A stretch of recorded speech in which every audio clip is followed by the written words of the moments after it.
5 kisah seram di Bukit Malawati, Kuala Selangor menyingkap kisah misteri dan mistik Melayu Nusantara.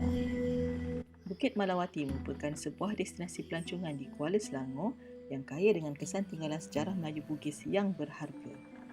Bukit Malawati asalnya dibina sebagai sebuah kota untuk tujuan pentadbiran dan ketenteraan pada zaman Sultan Ibrahim sekitar 1770-an.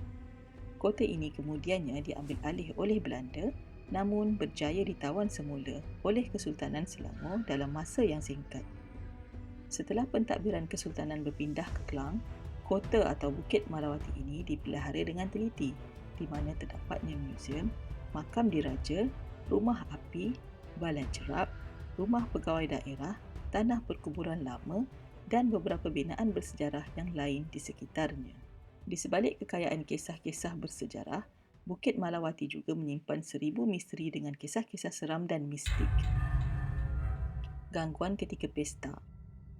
Kejadian mistik bukanlah sesuatu yang baru di Bukit Malawati. Malah, catatan oleh pengkaji sejarah mendapati kejadian aneh paling awal pernah direkodkan pada 1930-an. Pada zaman penjajahan British, pegawai daerah pada masa itu yang berbangsa Inggeris telah mengadakan majlis jamuan bersama sahabat handai untuk bersukaria sambil mengadakan acara tarian di kediamannya yang terletak di atas Bukit Malawati. Ketika majlis sedang berlangsung, tiba-tiba perabot di kediamannya bergerak dengan sendiri membuatkan semua tetamu ketakutan.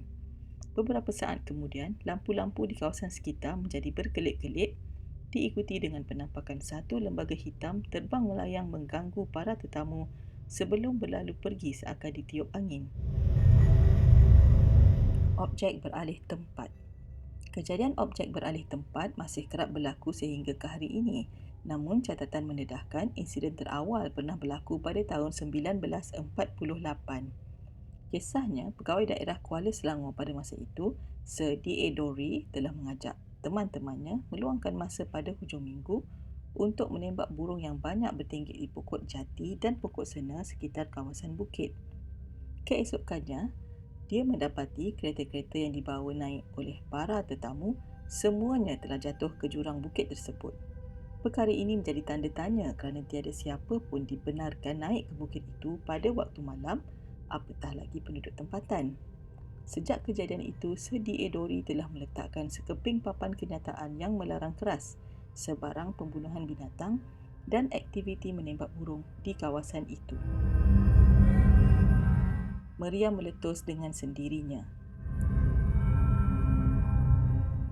Jika anda ke Bukit Malawati, anda akan mendapati banyak sekali warisan peninggalan sejarah di sini, termasuklah binaan bangunan dan meriam lama. Namun, ada satu kejadian luar biasa yang melibatkan meriam yang masih menjadi perbualan hangat sehingga kini. Cerita misteri tersebut adalah berkisar salah satu meriam yang terkenal iaitu meriam Datuk Penggawa. Apa yang misteri tentang meriam ini adalah ia dilaporkan meletus dengan sendirinya sebanyak 2 kali. Kali pertama adalah pada awal tahun 1961 apabila Sultan Abdul Aziz berkehendakkan meriam ini dibawa ke Istana Alam Shah Kelang yang ketika itu baru siap dibina. Kemudian, ia meletus pada kali keduanya pada 16 Ogos 1976 jam 3.45 petang. Letupannya sangat kuat telah menyebabkan gegaran di kawasan pekan berhampiran yang mempunyai bangunan pejabat, masjid, pejabat pos, balai polis dan balai bomba. Letusan tersebut juga boleh kedengaran sejauh 25 batu di kawasan Bukit Kerayung dan juga Sekincan. Kelibat lelaki berjubah. Pada tahun 2012, sekumpulan pengkaji paranormal yang dikenali sebagai Penyingkap Fakta 666 telah mengadakan eksplorasi paranormal pada waktu malam dan sempat menemu ramah beberapa orang pengawal keselamatan yang bekerja di puncak Bukit Malawati. Puncak Bukit Malawati ini adalah di mana terdapatnya sebuah menara telekomunikasi milik Telekom Malaysia. Menurut mereka yang sudah biasa berada di sana pada waktu malam, kelibat lelaki berjubah sering kelihatan berkeliaran di sekitar kawasan bermula pada waktu maghrib. Terdapat sebuah surau pekerja di bangunan penyelenggaraan menara tersebut di tingkat 1. Beberapa orang pengawal keselamatan pernah ternampak lelaki berjubah tadi kadang-kadang bersolat di surau itu, sedangkan pada hakikatnya kawasan tersebut berpagar malah dikunci daripada dimasuki orang awam.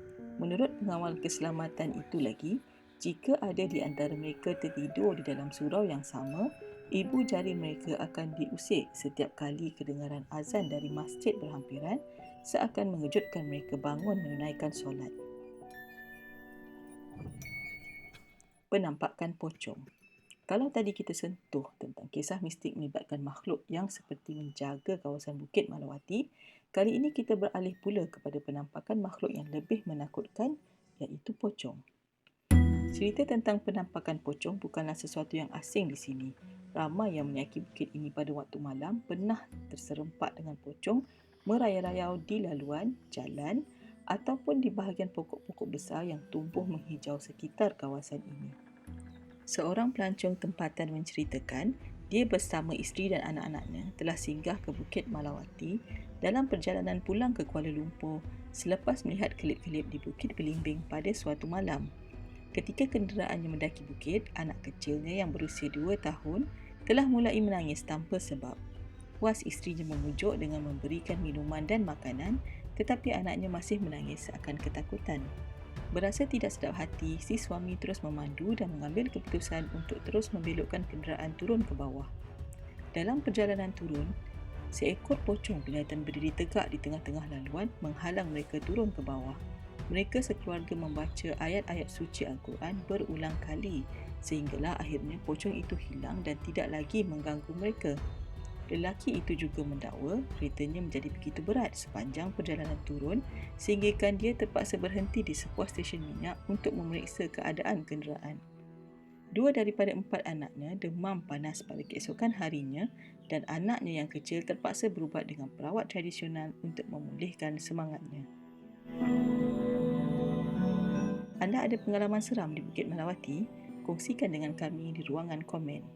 Subscribe Nida Zahar Channel untuk lebih banyak perkongsian kisah-kisah seram, mistik dan misteri.